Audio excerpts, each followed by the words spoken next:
What is something you did when you were younger that you are still facing the consequences of? I started working on a farm when I was 16, worked there for nearly 10 years. The way we sort of crouched over to pick herbs for 6 to 12 hours a day up my spine. I have trouble standing for more than 10 minutes now. I also now understand why my grandmother, who worked on farms for more than 50 years, pops painkillers like candy. Buy a pull-up bar and just hang on it shoulder width apart. Let gravity pull your body and stretch your spine. Do like 3 to 5 sets of 30 seconds hanging, or however much you can tolerate. Do this in the morning and before bed. I know it sounds like a stretch, but I had pretty gnarly scoliosis and my old Chinese chiropractor put me on this regiment. I went to a doctor a few years later, and when I asked how my scoliosis was looking, he literally said there was none. It looked normal. No joke, I've met like a dozen of people that used to have issues with their back and fixed it with a pull-up bar. And again I'm being reminded to look for such a thing because my back isn't very healthy either. Absolutely no issue, but I'd like a healthy back for the future, and apparently such a cheap little sport device could do wonders for that. Loud concerts, no earplugs. It's a go-to for us to bring those cheap squishy earplugs for concerts now, especially hip hop/electronic concerts with fat subs. It straight up weirdly works like an egg where the music actually sounds better and more audible. Instruments get way more clear, and for some odd reason it is easier to hear what people around you are saying. People may look twice, but it saves your ears on top of all that. There's even some earplugs designed for concerts. They lower the volume while keeping the balance in the overall sound. One of the best investments you can do if you like concerts. Everything sounds more clear, and then no tired ears. Search along the lines of high definition earplugs. They have a little hole in the middle that allows sound through, so the overall volume is reduced, but the clarity is somewhat retained. I always carry a pair with me these days. Blew my credit. Still fixing that one. Nice job, me. I didn't tank mine, but I've dropped 100 plus points because of a bill that was never sent to me that went to collections. Paid the collections because it was legit and luckily less than $1k, but man, rebuilding my credit, it was a real spit in the face to be doing everything right and only get awarded plus 2 points every 2 weeks. I've read other places too that companies can send fake bills to collections and obliterate people's credit, and there's nothing we can do about it. It's seriously messed up. You can check your credit report and dispute anything that's on there. That forces the company to provide proof that you actually owe the debt, otherwise it gets removed. The caveat to that is that the company only has to confirm you owe the debt, not prove it. AT&T, may they crumble to dust, sent a BS bill to collections, and it went on my report. I had proof I did not owe the amount stated, contested it, but the credit bureaus did not care. They just said AT&T, may the CEO always be flaccid, confirmed the debt was valid, and that was the end of that. Despite being the only outstanding item on my report, that $45 ruined my chances to refinance my home when I desperately needed to. This was in 2010. Not taking care of my teeth and not learning how to budget, now I'm broke with teeth. Similar to that, I didn't wear my retainer. My parents spent thousands on braces, and I was too young to think about the consequences of not keeping up with my retainer. I'm now looking into getting Invisalign to put them back when I already had straight teeth. I was also too young. I recall being in 5th grade, 32 now, and being out to eat with one of my friends and their parents. Next thing you know, her dad is digging through a McDonald's garbage can, sitting on the floor, trash everywhere and separated, just to help find the retainer, the one before braces, never wore the one after, that was slyly wrapped in a napkin. He found it 20 minutes later. That man never liked me, but he'll never forget that. I had a tree house that was about 10 feet off the ground and I would regularly jump out of it. Being an idiot, I wouldn't brace myself when I landed because I thought I looked cooler doing it that way. Just straight up land on my feet without so much as bending my knees. Well, guess who's got knees before they've hit 30.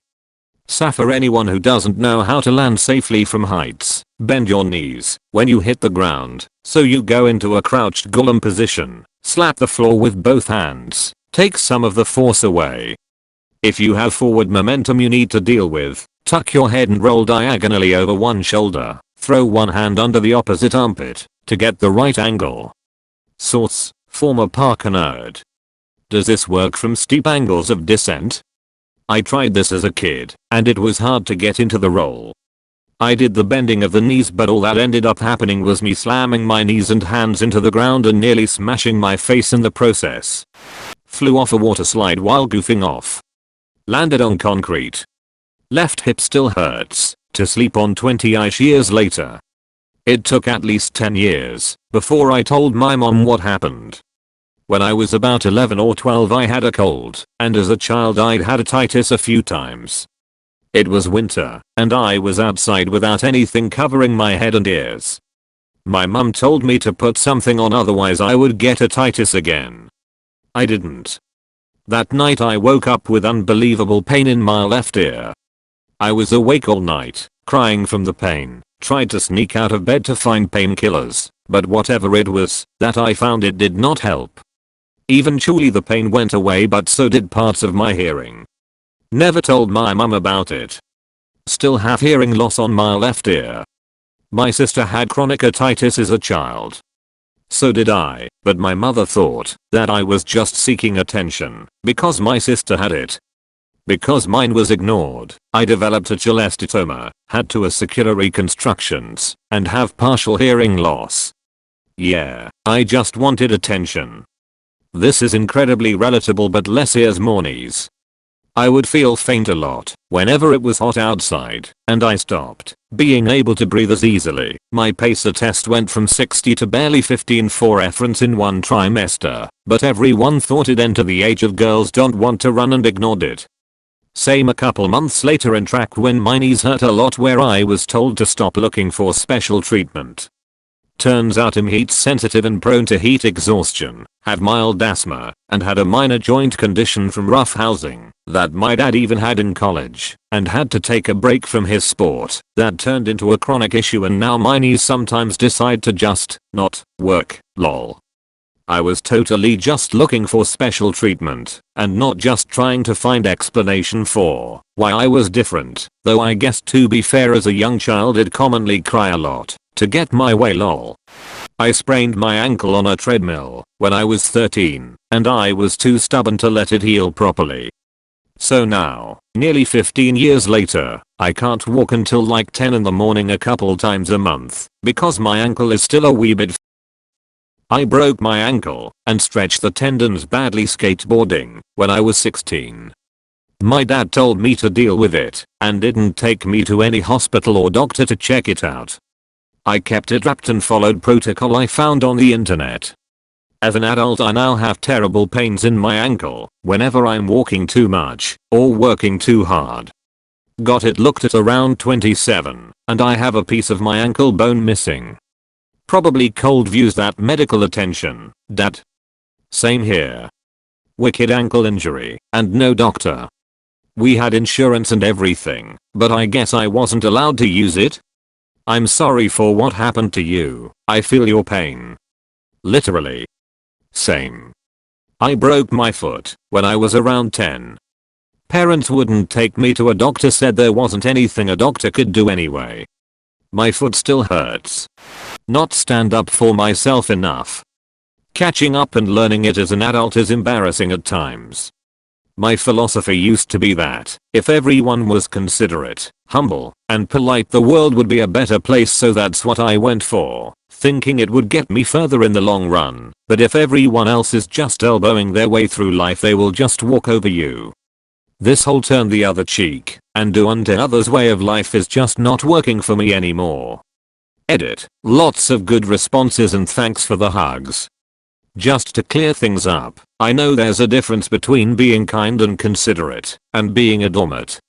My thoughts were actually more on the state of society and the greedy, self-absorbed people who run it, although at the same time I do feel this on a more personal level. This is not going to change unless we speak up and make ourselves heard. Edit 2. Okay fine. Confession time. This will make me sound like an absolute wimp, but what made everything come crashing down was being cheated on, and in a state of complete devastation instead of doing what I should have done and left I decided, stay and try to work it out.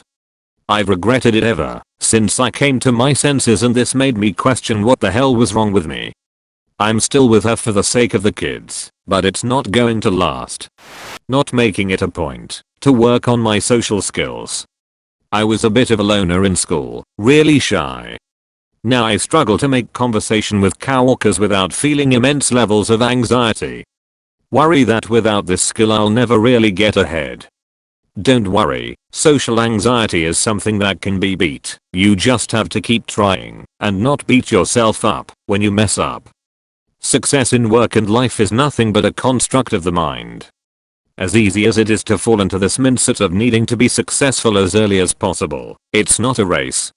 Everyone's circumstances are different. You know, right before COVID started I feel like I was really starting to get on top of my social anxiety. I was seeing more people, doing more things that scared me. TBH, I was just thriving. My uni grades were improving too. COVID definitely ruined all of that lol. Same. I was finally breaking out of my shell. I joined a local sports league, and I was meeting new people from that. Then COVID came, and I'm back to my socially awkward and anxious self again. Yay.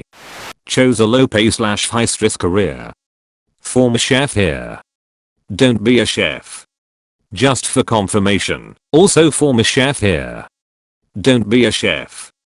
Used to work as a pot wash in my teens. The restaurant had 2.5 chefs, 0.5 was an apprentice, and couldn't be left alone in the kitchen. When the head chef was on holiday, the other chef had to do 3 shifts a day for 21 days straight. Definitely not legal, and no overtime rates paid. He quit to be a postman, gets paid £5k more, and is done, and home by 3 p.m. Said he's never been happier. I was a pot wash, but also was a fully qualified chef. I just took the job because my pals worked there.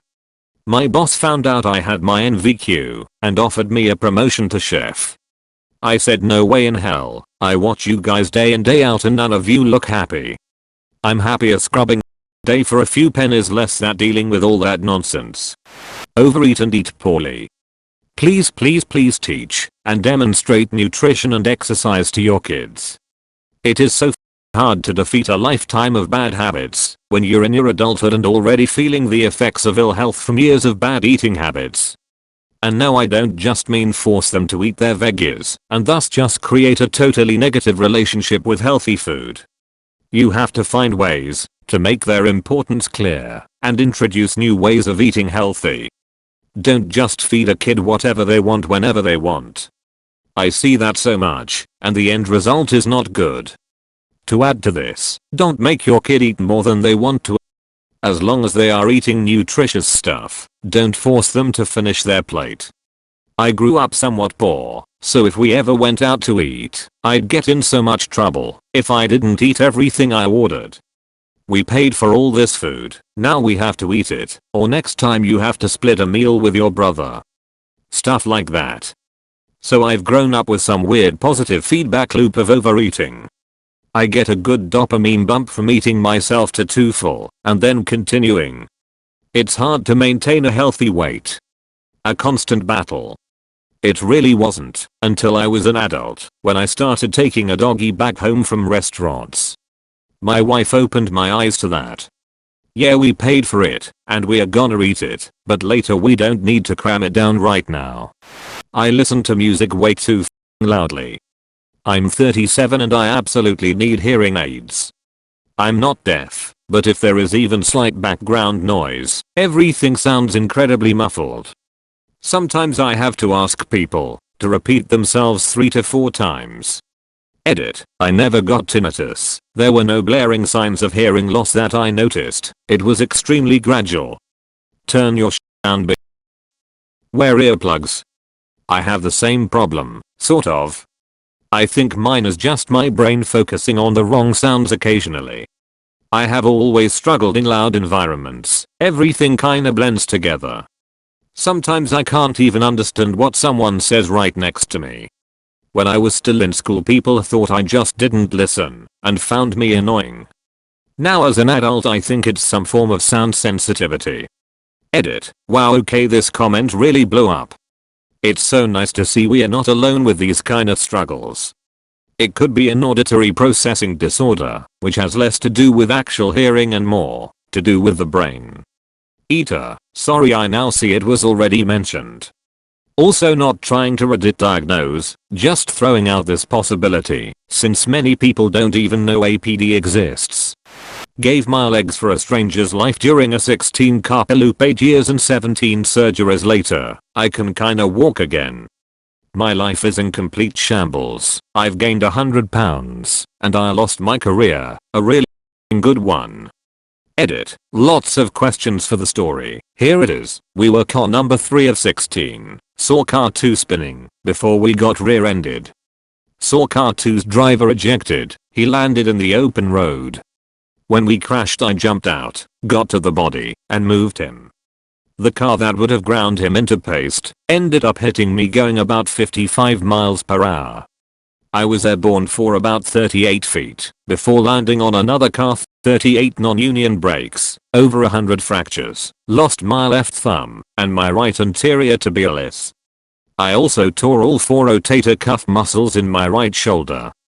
Was 2 years before they fixed the shoulder because the legs were really bad. Both of my femur and tibia have all had titanium rods in them that run the entire length of the bone. I've had 2 external fixators, remember Gattaca, on my left leg, one for 9 months, one for 6. I still can't run or jump at all, and I live in perpetual pain. Because I had so many surgeries, I also developed a dependence on opioids. The constipation was so bad that I needed another surgery on my to put it back together. Not getting enough work experience for my degree. I feel this one. Same.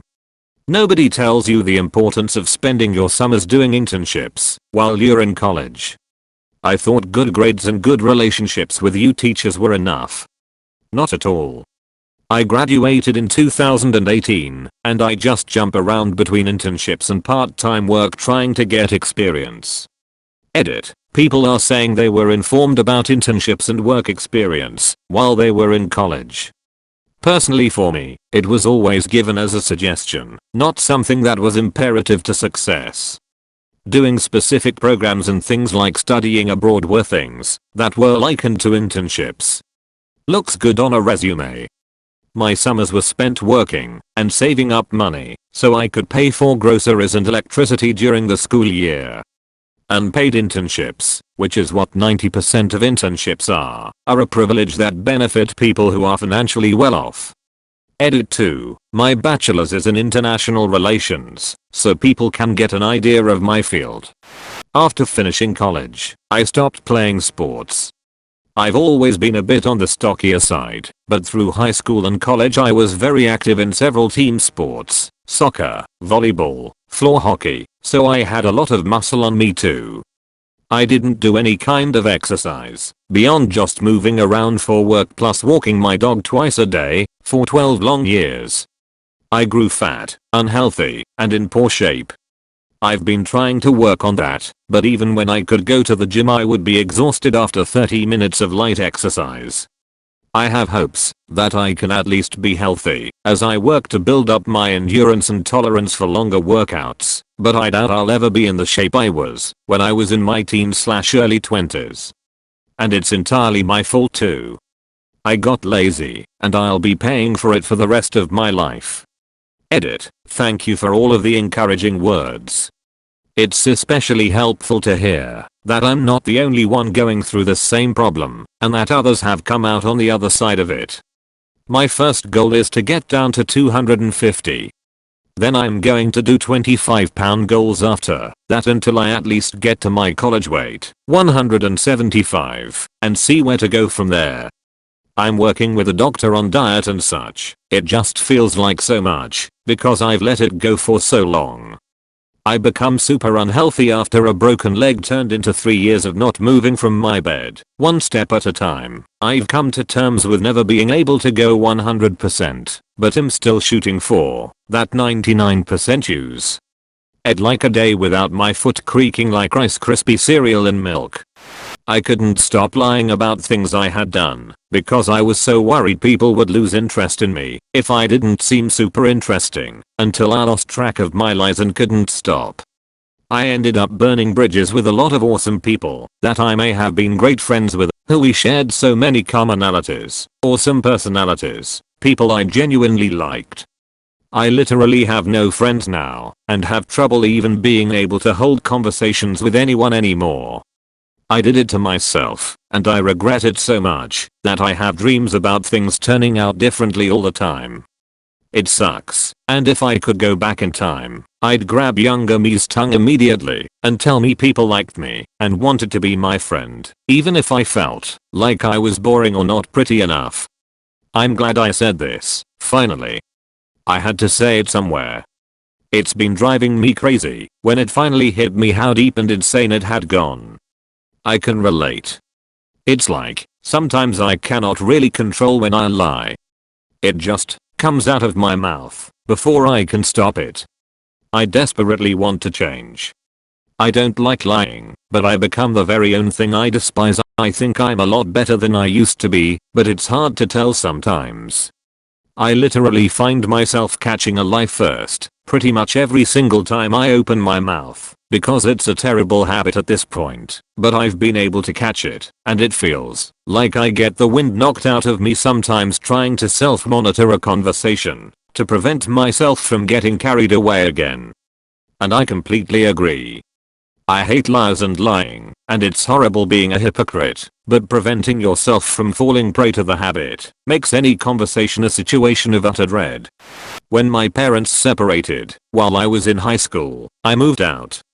I was 14, my sister was 15, and my brother was 12. Fighting, etc. I couldn't handle it anymore, but my siblings never moved out. A few years later, mom's back, everyone's at home, it's a happy family with no room for me. Edit, thanks for being so kind. I'm 19 now. I moved in with my grandparents, and I still live with them. Concerning the no room for me, I literally mean no room for me lol. They live in a trailer, and there's no space, but I visit every week. This sounds more like you're facing the consequences of your parents' actions. No way should a 14-year-old feel the need to move out of their home to find a peaceful living situation. Sending you a hug. Make good friend choices and make them your family. It's probably also that people still thinking that the older brother has to protect his siblings, an overall stupid idea in this case. But at the same time he doesn't know what happened and what still is happening behind the scenes. I mean, happy family after something like that seems kinda sus. Spent way too much time alone as a kid playing video games instead of socializing with friends. My social skills were stunted for many years, which made things much harder than they needed to be. Felt kinda like a cycle for me. No one wanted to hang out with me, so I'd spend all my time watching movies instead, which made my social skills worse, which made people not want to hang out with me. Same. Also, whenever I did try to open up and socialize when I was still in school and even in college, the other students would be me, which made me develop a fear of people and socializing. Now I'm all cynical, stay away from people, and hate people, while I also want to be liked, meet people, and maybe get a girlfriend. It's a continuous lonely negative cycle. This is the end of the video. Thank you guys for staying with me till the end. If you enjoyed watching this, you might as well watch these too.